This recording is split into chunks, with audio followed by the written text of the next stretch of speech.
Nous sommes les Amazones d'Avignon. Des femmes en lutte, debout, organisées. Face au silence, à l'impunité, à la violence patriarcale. Nous avons choisi la sororité, l'action, la parole. Pendant tout le procès Pellico, nous étions là. Présente, solidaire, offensive. Ce combat nous a renforcés. Les résistances auxquelles nous nous sommes heurtés nous ont prouvé que nous allions dans la bonne direction. Ce podcast est notre récit. Celui d'une mobilisation féministe. Collective, acharnée. Celui d'une alliance entre femmes pour soutenir l'une des nôtres. Car soutenir une femme, c'est soutenir chaque femme. Nous voulons raconter ce que d'autres veulent effacer. Nos colères, nos stratégies et nos victoires. Nous sommes des militantes. Nous sommes des combattantes. Nous sommes des sœurs. Nous sommes les Amazones d'Avignon. Et ceci est notre histoire. Aujourd'hui, je suis avec Sarah et nous allons interviewer Valentine. Bonjour à toutes. Bonjour Valentine. Bonjour. Alors, juste pour le son, Sarah est à distance, donc le son est un petit peu moins bon. Donc, on vous demande à l'avance de nous excuser pour ça. Tu vas commencer par te présenter, dire les choses qui te semblent importantes. Je m'appelle Valentine, je suis une femme. Je suis féministe, alors les deux ne sont pas synonymes malheureusement. J'aime le dire aussi très souvent quand je me présente, donc au moins les choses sont claires.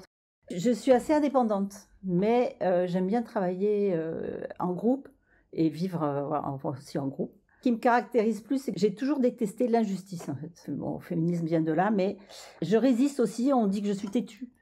Voilà, résistante, voilà. C'est pour ça que j'ai dit, on dit que je suis têtue, et moi je trouve que je suis résistante. J'aime bien l'action, et quelquefois ça me joue un peu des torts, parce que je suis un peu impulsive aussi. Oui, je crois que c'est un bon portrait, hein. Bon, oui. C'est ressemblant. Celles qui me connaissent. Tu y as peut-être un petit peu déjà répondu, mais avant le procès Pellico, quel était vraiment ton rapport au féminisme ? Le féminisme s'est ouverte il y a 4-5 ans en fait. Et je crois que c'était d'abord par les collages, mais ça faisait un petit moment déjà que je m'interrogeais. Et que je trouvais qu'il y avait, après MeToo, il ne s'était rien passé. Quand j'ai vu MeToo arriver, je me suis dit, ça y est, enfin. Donc j'ai remarqué carrément un backlash derrière, hein, et dans mon métier, et partout autour de moi. Et donc je cherchais désespérément un peu autour de moi qu'est-ce qui se passait dans le féminisme. Et dès que j'ai vu les collages, j'ai dit, oh là, il y a quelque chose qui se passe à Avignon. Et donc je suis rentrée par cette porte-là pour militer, et avec l'association et le collectif. C'est vrai, je me souviens très bien de ce moment-là, ton premier collage, je m'en souviens très bien. Au niveau de ton féminisme, donc tu fais dater tes années de militantisme, on va dire, il y a 5-6 ans, et avant ça ? Mais alors non, parce que j'ai pas vraiment milité au sein d'associations. J'ai fait partie du mouvement Touche pas à mon pote dans les années 80. Alors bon, pour vous ça fait moi aussi. Ça fait très loin, mais voilà, mais c'était dans 84 ou quelque chose comme ça, pendant mes années étudiantes. Voilà, à Montpellier. Donc, mais ça n'a pas duré longtemps parce que je suis pas restée longtemps étudiante. Donc voilà, j'ai pas. Mais c'est vrai que là, je m'y suis vraiment, c'est-à-dire manif, etc. Mais je sais pas si j'ai adhéré. Non, j'étais surtout dans les manifs, dans les actions. C'était assez informel au départ. Oui, mais ça a été fort quand même au départ, hein, même si bon après ça, voilà, il y a eu des voilà. J'ai le souvenir de ça, mais autrement je suis pas d'une famille très association, etc. Voilà, plutôt indépendant. Donc voilà, je porte pas trop ça en moi au départ. Bah, tu t'es bien rattrapée, hein. Oui, c'est vrai. Oui, c'est vrai. Oui, mais je suis même étonnée du 4 ou 5 ans. Je devais sommeiller ça en toi depuis longtemps. Hein.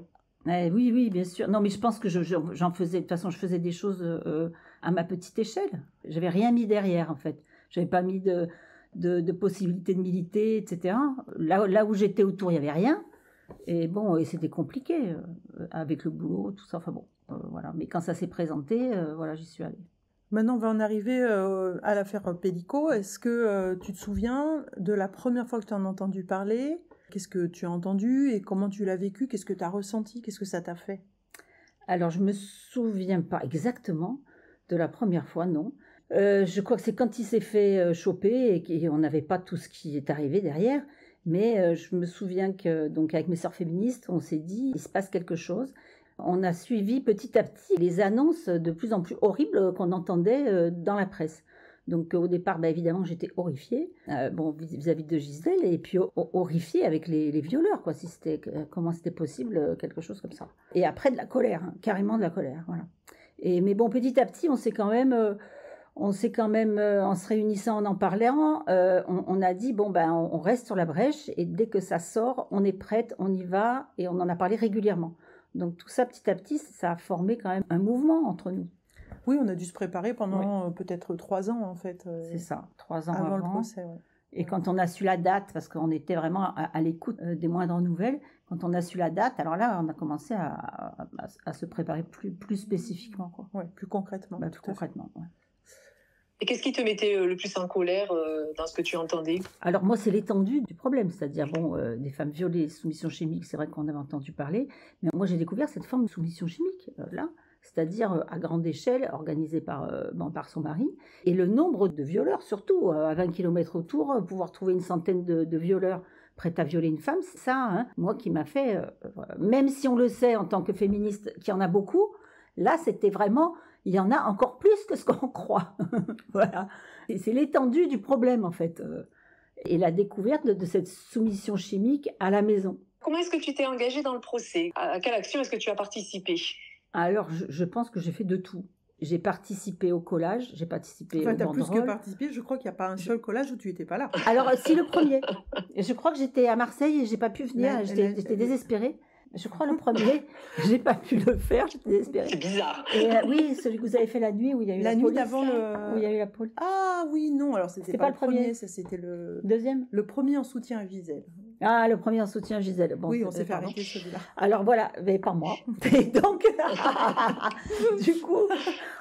du coup, j'ai dû le sentir. Hein. Du coup, j'ai tout fait, tous les collages, évidemment, enfin tout ce qui est soutien à Gisèle, j'ai relayé.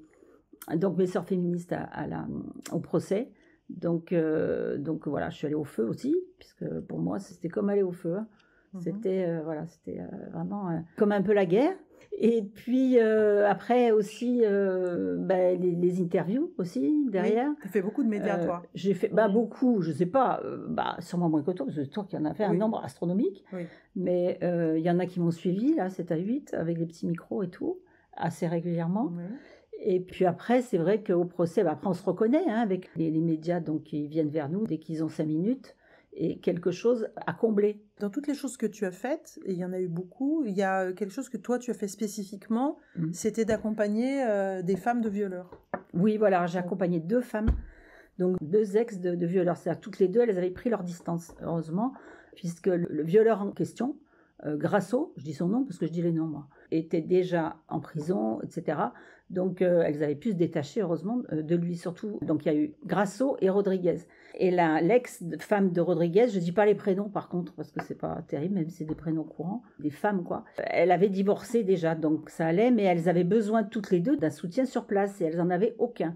Ni évidemment du tribunal, ni des avocats, encore moins, qui leur disaient que des choses... sans aucun sens pour elles. Oui, et puis ils étaient du côté de leur mari. Il y avait des pressions en fait pour qu'elles témoignent à des charges. Voilà, elles ont bien senti qu'il fallait qu'elles aient un soutien sur place. Donc elles nous ont joint, je crois que c'était avec l'Insta, ou voilà, elles nous ont contactés par l'Instagram. Ouais, voilà. Et donc d'abord pour avoir des renseignements sur ce qu'il fallait qu'elles fassent, puisqu'elles allaient témoigner, elles avaient très peur, et sur être là au moment où elles venaient témoigner. Voilà, donc on a eu aussi une qui nous a demandé des renseignements sur sa possibilité de garder l'anonymat et d'être protégée. Donc on a sollicité une avocate qu'on connaît, justement pour lui demander quelle était la conduite à tenir par rapport à ça, si elle pouvait rester anonyme ou se domicilier au commissariat pour pas qu'il la retrouve. Oui, voilà, elle avait des problèmes parce qu'elle vit dans un petit village maintenant et elle a son image qui est toujours sur Internet, puisque Cédric Grasso l'a filmée pour la faire violer. Pareil que Pellico, en fait, exactement le même. C'était un des apprentis de Pellico. Voilà, un des apprentis de Pellico. Qui, par ailleurs, prostituait une autre compagne handicapée. Donc, elle était très stressée. Et elle a demandé, la première chose qu'ils n'avaient jamais vu ça, elle a demandé le huis clos, elle. Et ils ont disjoncté. Parce qu'ils ne savaient plus, c'est la première fois qu'ils demandaient ça, c'était pas prévu. Alors, ils se sont réunis, puis ils ont dit, non, Gisèle a levé le huis clos, donc on ne va pas lui accorder à elle.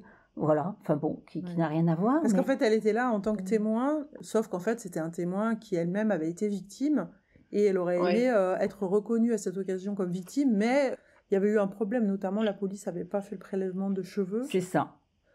Pour savoir si elle avait été effectivement soumise chimiquement, ce qui est plus que probable au vu de son témoignage. Qui est pratiquement certain, puisque les téléphones de Pellico et de Grasso avaient bipé à son domicile à Aix-en-Provence. À son domicile, et qu'il avait aussi donné le traitement. Pellico avait donné à Grasso le traitement. La pauvre, voilà, bon. Je voulais qu'on revienne dessus, parce que je crois que c'est important de dire que nous, les féministes, on était là pour toutes les femmes, hein, donc y compris les co-victimes, c'est-à-dire les familles.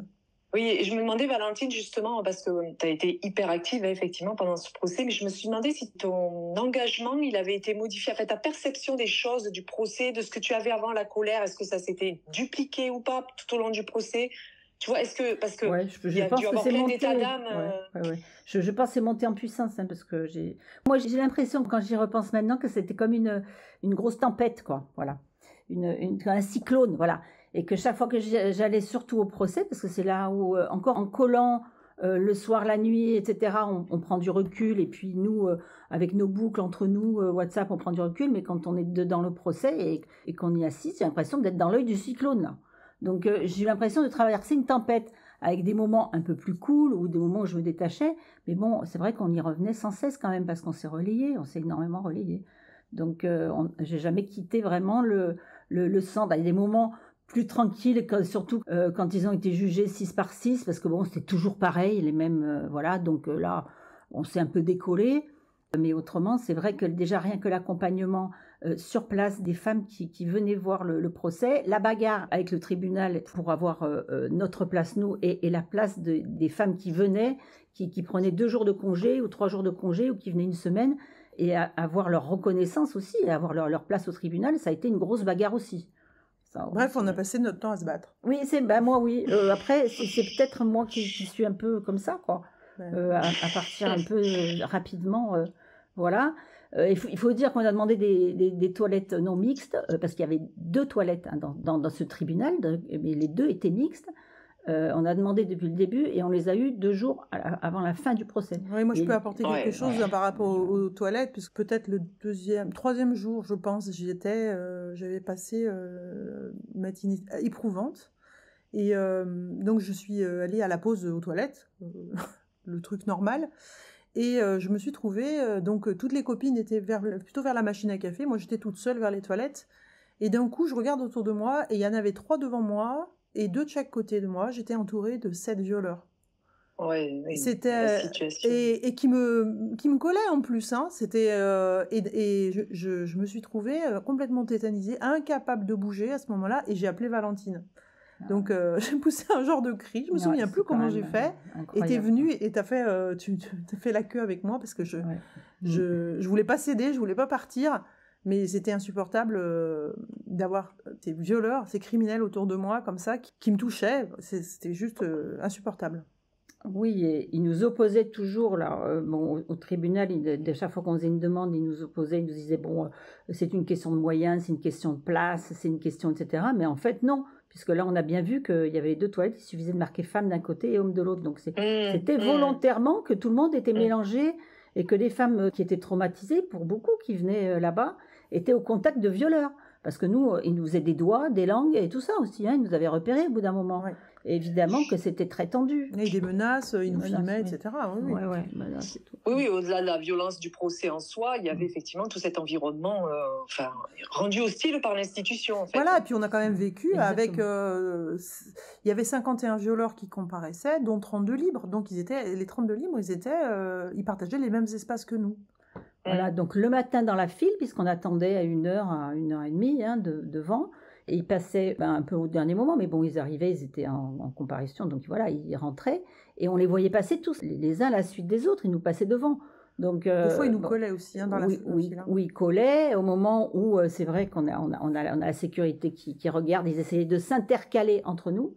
Donc là, moi, dès le matin, je commençais à gueuler dessus en disant attention, ça c'est un violeur, lui c'est machin, lui c'est voilà pour que les ça femmes. Ça mettait une super ambiance. Ça mettait déjà voilà une super ambiance.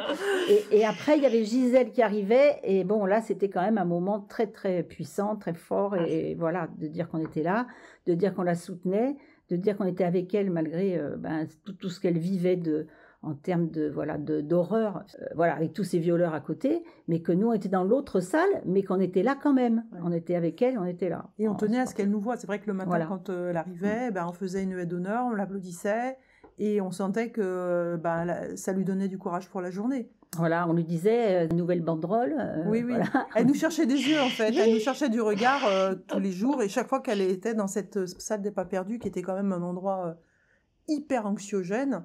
Elle nous cherchait du regard. C'était quand même des moments très forts, hein, c'est vrai. C'est vachement dur de... Je sais pas toi, mais moi, je suis pas bien d'y repenser. Eh ben oui, à chaque fois qu'on y repense... C'est-à-dire qu'on se remet dans l'ambiance qui était un peu... Enfin bref, donc en tout cas, ce qu'on peut dire, c'est que tu étais à fond. Ah oui, oui. Oui, ah oui. Je pense voilà, parce qu'en fait, ce qu'on dit pas aussi, c'est que ce soit les collages, que ce soit les banderoles, etc., il n'y a rien de magique. Hein. Les collages, il faut les peindre avant, les banderoles aussi, il y a de la technique, etc. Donc, il y a ce qui est visible et il y a ce qui n'est pas visible. Et Valentine, elle était absolument sur tous les fronts. Oui, après, il y avait des trucs plus cool quand même, heureusement. C'est-à-dire que, bon, quand même, voilà, les collages et les banderoles, c'est des moments plus tranquilles entre nous, plus fun. Le soir, donc, voilà, c'est plus léger, quoi. C'est vrai. C'est vrai. Est-ce que tu pourrais nous dire ce que évoque pour toi le mot sororité ?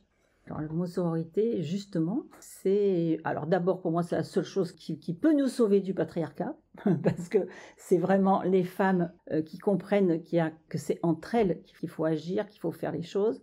Donc, c'est quelque chose de très fort pour moi.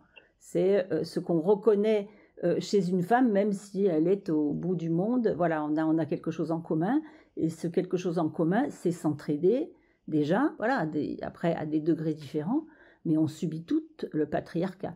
Donc c'est s'entraider et puis faire bouger les choses ensemble pour que ça change. Voilà. C'est aussi pour moi des moments de réconfort aussi, voilà, de réconfort et aussi de pouvoir compter les unes sur les autres, de confiance, de confiance, de soutien, de soins aussi mutuellement. Oui, voilà, voilà, énorme. Enfin oui, ouais. C'est vrai, beaucoup. Et est-ce que tu penses que pendant le procès, du coup, ça a généré, enfin, ça a permis justement de développer cette sororité entre les femmes qui étaient au procès. Comment est-ce que tu as ressenti ça par rapport au procès ? Oui, je pense que ça a resserré surtout les liens parce qu'on a vécu quelque chose de très fort ensemble. Donc, il y en a une qui est partie au début, parce que bon, voilà, c'est comme ça, et on en a rencontré d'autres aussi. Donc, oui, ça a renforcé, oui, nos liens déjà sur Avignon, les Amazones, ça c'est sûr, puisqu'on a cette chose en commun. Et donc, c'est quelque chose qui nous a permis quand même, ça a été le moyen de faire ce qu'on a fait.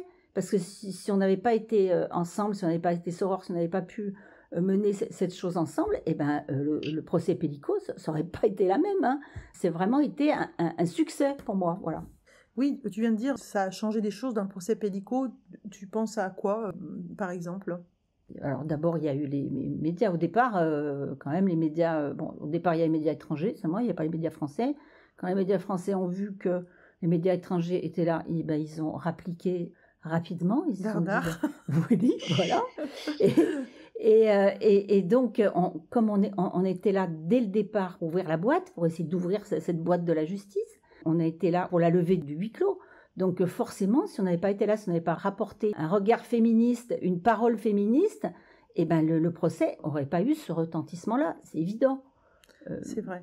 Après, je crois qu'on peut aussi dire que par rapport à la médiatisation, ce qu'on a amené aux médias, c'était deux choses. C'était des images, puisqu'en fait, ils ont besoin d'images, les médias. Mm-hmm. Et c'est vrai que tout le travail qu'on a fait au départ de scénographie sur la première manifestation, le haka, là, devant le tribunal, puis tous les collages et les banderoles, etc., c'était des mines d'images pour les journalistes. Ça, ils adoraient.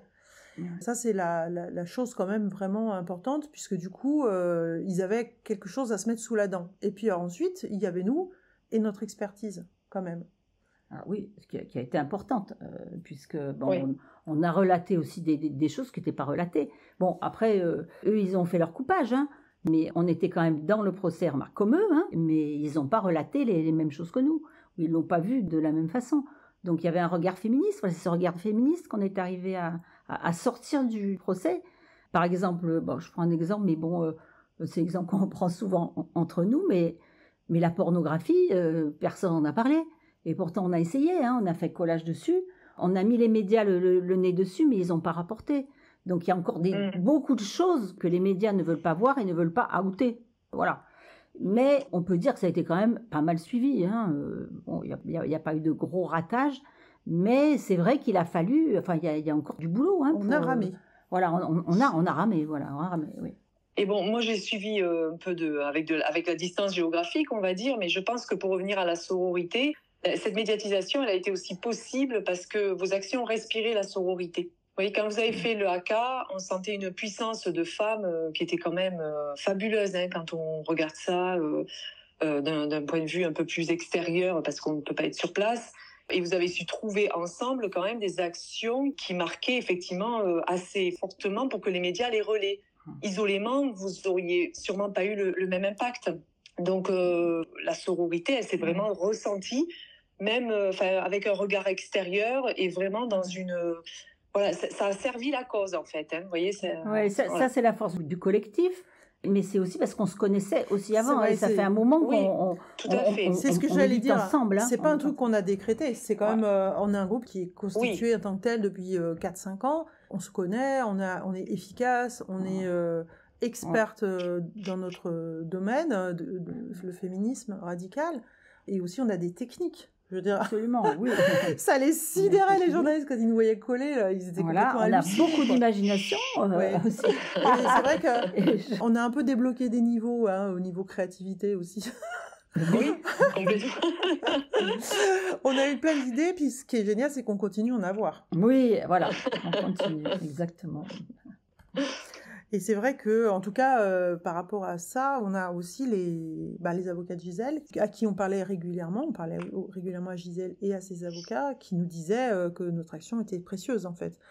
Pas seulement pour soutenir Gisèle, parce que ça, c'était vrai, et elle le disait, mais aussi parce que ça impactait le procès. D'ailleurs, Stéphane Babounou l'a dit dans sa plaidoirie finale. Et les autres avocats nous ont pris pour cible aussi. Donc, c'est vrai. Donc, les avocats des violeurs, donc c'est quand même voilà. Bon signe. Voilà, bon signe, très bon signe. Et on les était pas contents. Non, puis quand même, Gisèle, elle a offert cet espace d'expression là, en soulevant le huis clos. Donc voilà. Exactement. Vous avez été présente au moment où il fallait et unie au moment où il fallait. C'est vrai que il fallait être à la hauteur. Ah oui, parce que c'est ça. Quand on l'a vu en fait, parce que en fait, bon, on l'avait pas vu avant, évidemment. On s'attendait à une personne complètement anéantie, je veux dire, voilà. Et quand on l'a vu arriver, mais waouh, quand on s'est dit, mais voilà, et on y va, quoi. On a quelqu'une avec nous. Elle nous a fait un cadeau de folie, voilà, donc on devait être à la hauteur. Voilà, il fallait quand même relayer ce qu'elle a fait, quoi. C'est ce qu'on a essayé de faire, hein. Et maintenant, quand tu repenses au procès, qu'est-ce qui t'en reste? Quand tu repenses à nos actions, qu'est-ce que tu as gardé de tout ça? Je suis toujours en colère avec cette justice, hein, parce que bon, les peines ont été ridicules et absolument pas à la hauteur. Voilà. Donc il y a eu des mots, machin, ça sera plus comme avant, etc. Et puis après, paf, ils te mettent des peines, voilà, qui sont mais lamentables. Donc le signal aux violeurs, c'est continuer. Bon, ça reste voilà, de la colère pour moi vis-à-vis de la justice, c'est-à-dire qu'il reste énormément à faire. Après, quand j'y repense, quand on en parle et quand on y repense, je sens ce moment toujours qui est en moi, donc c'est pas complètement passé, j'imagine. Mais je suis très très fière de ce qu'on a fait, quoi. Je trouve ça formidable. Je me dis que si on a pu faire ça si peu nombreuses, si on ramène ça à toutes les femmes du monde entier, mais même 100 fois moins ou 1000 fois moins, eh ben on peut faire tout péter, quoi. On fait la révolution. On fait la révolution féministe. Voilà, donc on peut faire, quoi. Voilà, ça, quand j'y repense, je me dis, ben voilà, on peut. C'est une question de volonté, évidemment, de mobilisation, mais avec la sororité et ensemble, on peut soulever des montagnes.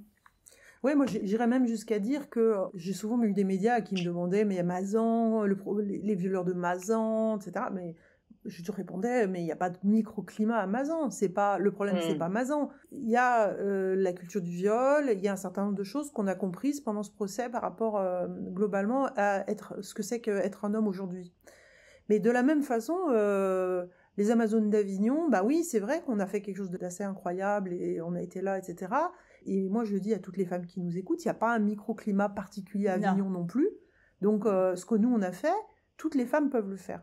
Toutes les femmes peuvent le faire. Il suffit d'être 2. À partir de 2, on commence à faire un groupe. Et on s'agglomère et on s'entraîne. Donc, pas plus qu'il y a de microclimats à Amazon, il y en a pas à Avignon. Et donc, mes sœurs, allez-y. Oui, et des pélicots, des vachets, il y en a, et des violeurs, il y en a partout autour de vous, pareil, je veux dire, c'est ça. Donc, il faut s'emparer du sujet. Voilà, il faut s'emparer du sujet, mais à plusieurs, voilà, et pas rester dans son coin, toute seule, à faire sa petite bagarre. Donc, rejoignez-nous dans notre combat. Sachant que maintenant, il y a des Amazones d'Avignon qui habitent un peu partout. Oui, mais voilà, exactement. Exactement. Donc, on va espérer qu'elles vont essaimer un peu partout aussi. Est-ce que tu as ressenti des séquelles liées à ton engagement dans ce procès? Parce que on a senti que tu y mettais de l'âme, quand même, de l'énergie. Ben, en fait, je sais pas trop. J'ai pas fait de cauchemar, j'ai pas fait de... Mais peut-être que aussi les actions que vous faisiez après, en vous retrouvant, ça faisait peut-être partie des choses, Valentine, qui t'ont permis aussi d'assimiler tout ça. Oui, oui, bien sûr. Oui, c'est un tout, en fait. C'est un tout. Et là, ça a été une mise en pratique de ce que j'avais fait, moi, pendant 4 ans, avec le collectif. C'est un peu costaud, mais voilà, ça a été une mise en pratique. Donc pour moi, ça se tient en fait, voilà, ça se tient. Alors peut-être il y a un avant et un après l'affaire Pélico, mais c'est aussi une continuité et une montée un peu en puissance. Et puis voilà, moi je le vois comme un tout en fait. Venons-en un peu aux médias et au traitement médiatique du procès. Est-ce que tu penses que le traitement médiatique, il a été à la hauteur et fidèle à ce qu'on a vu ou pas? Est-ce qu'il y a des messages qui ne sont pas passés, que tu aurais voulu faire passer, qui ont été plus ou moins diffusés ou filtrés? C'est sûr que les médias français surtout, parce que j'ai vu qu'à l'étranger quand même, c'était un peu mieux relayé dans le fond. En fait, il y a eu pas mal de médias qui relevaient le côté sensationnel, hein. Mais des débats de fond, il n'y en a pas eu énormément. Il y en a eu quand même, hein, donc il y a des choses qui ont été bien relayées, avec des femmes qui ont été au procès, parce que c'est les femmes qui étaient au procès, hein, que ce soit les journalistes, etc., souvent les femmes, qui ont mieux relayé. Mais il y a des choses qui n'étaient pas entendues, qui n'étaient pas relayables. Voilà. Donc il y a des choses dont on a très peu parlé. On n'a pas parlé d'inceste évidemment, on n'a pas parlé de pornographie, on n'a pas parlé du fait que les violeurs venaient pour Pélico aussi, parce que ça, c'est vrai, ça a été aussi mis sous cloche.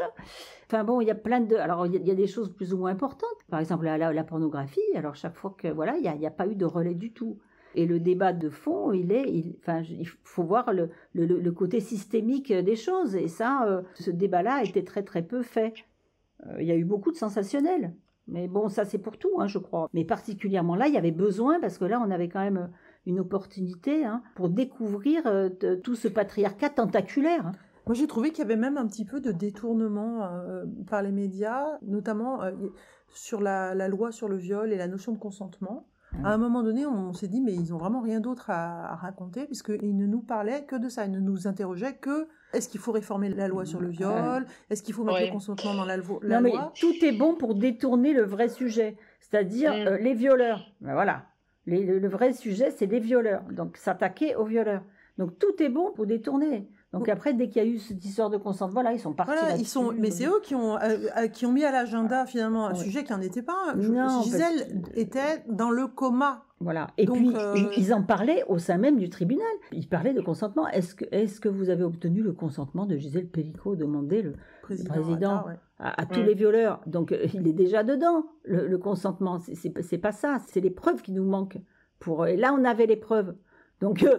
c'est quand même hallucinant qu'avec les preuves, on n'ait pas eu le max de la peine, c'est-à-dire 20 ans. Malheureusement que 20 ans. C'est quand même fou. Dans quel cas il y a 20 ans, si ce n'est pas dans ce cas-là, avec plusieurs aggravations, hein, viol avec plusieurs aggravations chacun. Bon, là, il y en a un qui reste en lice pour son appel. Tout seul. Et voilà. À mon avis, il va se dégonfler. Hein. Voilà, je pense qu'il va se dégonfler. Parce que faire venir tout le monde, je sais pas, comme ils ont 4 jours ou 5 jours de procès, l'argent que ça va coûter. Non, mais c'est même pas la question. Tout ça parce qu'il a peur d'aller en prison. Il va s'en prendre, il va se prendre une rallonge. Voilà, c'est quand même hallucinant. Donc ça se termine, ce procès, en queue de poisson, quoi. Vraiment ridicule. Voilà, ils sont tous jugés coupables, reconnus coupables. Voilà. Ils ont tous des peines en promo, quoi. Pas cher. L'altération du discernement. Voilà. Ouais, mais non, ça n'a pas marché. Hein. Ça n'a pas marché. Ils ont tous plaidé l'altération du discernement. 32 d'un coup, ils ont. Non, mais voilà. Ils sont tous devenus débiles. Et en fait, là, pour le coup, heureusement, ça n'a pas marché. Parce que là, franchement, si. Bah oui, parce que quand même. Après, c'est vrai, ça reste des hommes. Hein, donc, évidemment, l'altération du discernement, je veux dire, il n'y a pas de miracle. Hein. Ils ne savaient plus quoi plaider. Voilà. Et d'un point de vue médiatique, les journalistes français ont mis longtemps à arriver après les journalistes étrangers. Alors, en masse, c'est-à-dire que en fait, il y a eu une couverture médiatique, mais finalement de Parisiens, depuis Paris. Il y avait l'agence France Presse qui était là, notamment un gars qui faisait des super photos, donc il alimentait avec des images. Il y avait BFM qui était là tout le temps. Mais à part ça, au niveau des journaux, c'était plutôt ponctuel. Il y avait par contre des indépendantes, notamment des femmes qui rendaient compte sur Twitter pour leurs médias du procès. Mais des gros médias présents tout le temps, non. D'ailleurs, vers le mi-octobre, quelque chose comme ça, il y a Mediapart qui a fait paraître un mea culpa en disant on est désolé, on s'est pas rendu compte de ce procès, de l'ampleur du truc, et à partir de maintenant, on aura une envoyée spéciale permanente jusqu'à la fin du procès. C'est les seuls qui ont quand même reconnu effectivement qu'ils avaient été vraiment très légers au début, mais globalement on a eu un traitement par les médias français très parisien et assez condescendant de ce qui se passait à Avignon, alors qu'on avait le New York Times, nous on a fait la une du New York Times, on a eu la BBC, il y a eu tous les grands médias internationaux qui étaient là et qui avaient des envoyés spéciaux on a eu le permanents. Japon, on a eu... c'est ça. Il y avait des, je sais pas, le Canada, il y avait des envoyés spéciaux et des envoyés permanents, c'était autre chose, quoi. Dis-moi Valentine, qu'est-ce que ces 4 mois ont changé en toi, à la fois sur le plan personnel ou sur le plan féministe? Sur le plan féministe, juste je me suis dit que j'étais dans la bonne direction, qu'on était dans la bonne direction, à notre place, qu'on avait fait le taf. Donc pour moi, c'est juste, il faut continuer comme ça. Au point de vue personnel, ça m'a pris beaucoup d'énergie, mais bon, je regrette absolument pas, quoi. Et vis-à-vis de la justice? Vis-à-vis de la justice, j'avais des gros doutes. Mais là, être dedans, on a vu l'envers du décor, on a vu comment ça se passait, dans une cour de justice, et on a vu qu'ils étaient tous dans la culture du viol. Franchement, là, là c'était y compris les permanent. Les juges, c'était permanent. C'était la les façon juges qui, par exemple, posaient des questions exactement, complètement à l'envers. Des questions, par exemple, aux conjointes sur, par exemple, la fréquence des rapports sexuels qu'ils pouvaient avoir. Comme si c'était le sujet, quoi. Comme si, leur mari n'était pas suffisamment satisfait et il était allé violer Gisèle. Voilà, comme si implicitement il y avait un devoir conjugal en plus. Hein, c'était vraiment. D'ailleurs, c'est au point même qu'il y a eu un moment qui a été moi qui m'a glacée vraiment, mais d'y repenser, je suis encore en colère. Il y a une femme qui s'est excusée auprès de Gisèle Pellicot en disant je suis désolée, si j'avais mieux satisfait mon conjoint, il serait pas venu me violer. Ça m'a, mais j'en ai encore des frissons d'entendre. C'est horrible. Et comment sont traités ces violeurs? C'est des criminels quand même, hein. Donc on n'a pas le droit de dire leur nom. Ils ont le droit d'être cachés puisque ils mettaient des chapeaux, pour pas qu'on les reconnaisse, alors qu'on n'a pas le droit dans l'espace public, il me semble. Et on les traitait de petits garçons. C'est quand même hallucinant. Parce que même le président disait, mais ce jeune homme, c'est hallucinant, comme s'ils étaient irresponsables parce que trop jeunes. Je sais pas.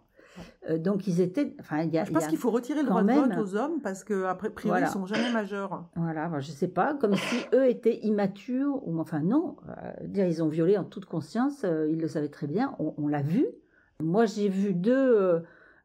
J'ai voulu voir, j'ai vu deux vidéos et pour voir si vraiment c'était aussi évident que ça. Et c'est évident, quoi. C'est évident de voir que Gisèle dort, qu'elle ronfle, et voilà. Donc je veux dire, il n'y a même pas de question à se poser. Donc là, on a vu comment ils étaient protégés au sein de cette justice, entre guillemets. Donc les hommes protégés par la justice patriarcale. Vos interviews, elles permettaient quand même de relayer ça. Vous avez quand même réussi à faire passer les messages. Ça et vos collages, vous avez réussi quand même à le rendre visible, cet aspect de la justice qui est patriarcale, archi-patriarcale et culture du viol. On le ressentait de l'extérieur qu'il y avait vraiment ce défaut de justice, en fait. C'est vrai qu'on a fait beaucoup de collages. Enfin, on construisait les collages justement par rapport à cette analyse qu'on avait en temps réel. Et donc, effectivement, on a eu plusieurs collages sur la culture du viol, des citations de violeurs, des citations d'avocats, et des citations de Gisèle aussi. Oui, c'est vrai. Oui, merci de le souligner, parce que c'était pas vain ce qu'on faisait, oui, effectivement. Du coup, aujourd'hui, comment est-ce que tu envisages la notion de sororité ? Moi, je dis que tout est à faire avec la sororité, c'est-à-dire que c'est pour moi la solution. C'est pour moi la solution, j'en vois pas d'autre. Je veux dire, il ne faut pas compter sur les hommes pour venir nous sauver, évidemment, ni même être avec nous. Même les gentils, on va dire, je sais pas comment dire, mais bon, ils n'ont pas envie de perdre leurs petits privilèges et leur confort, etc. Donc là, on a bien vu qu'ils se tenaient tous les couilles entre eux. J'aurais pas osé le dire, merci. Ben moi je l'ai dit. Et donc il n'y a que ça, il n'y a que être entre nous, et il suffit pas d'être. On n'est pas une minorité, moi c'est ce que je dis, on n'est pas une minorité, on est largement suffisante pour faire tout basculer. Donc la sororité, moi je la vois comme ça, comme une force des femmes, et comme être sœur, être sœur parce qu'on vit toutes à des degrés différents, mais on vit toutes la même chose. Venez nous rejoindre, voilà, c'est un appel, c'est un appel. Qu'est-ce que tu aurais envie de dire très librement là ? Non, c'est ça que j'avais envie de dire, je vois rien d'autre. C'est vrai que c'est difficile pour nous de nous faire entendre, là on s'est fait quand même entendre, je pense. Donc voilà, les femmes qui veulent nous rejoindre, qui veulent faire pareil que nous, qui veulent s'inspirer de nous, il y a la place, c'est possible. On n'est pas toutes complètement traumatisées, etc. On est en pleine forme et on continue. Donc c'est pas, voilà, on peut y aller, on peut tout y aller. Ça demande qu'à grossir, hein, la sororité, elle demande que ça. Vous avez écouté Les Voix des Amazones d'Avignon, Justice pour Gisèle, Justice pour toutes. Notre voix pour la mémoire des luttes, notre sororité comme arme, notre force contre le patriarcat. Nous n'avons rien cédé et nous ne céderons rien. À bientôt pour un prochain épisode.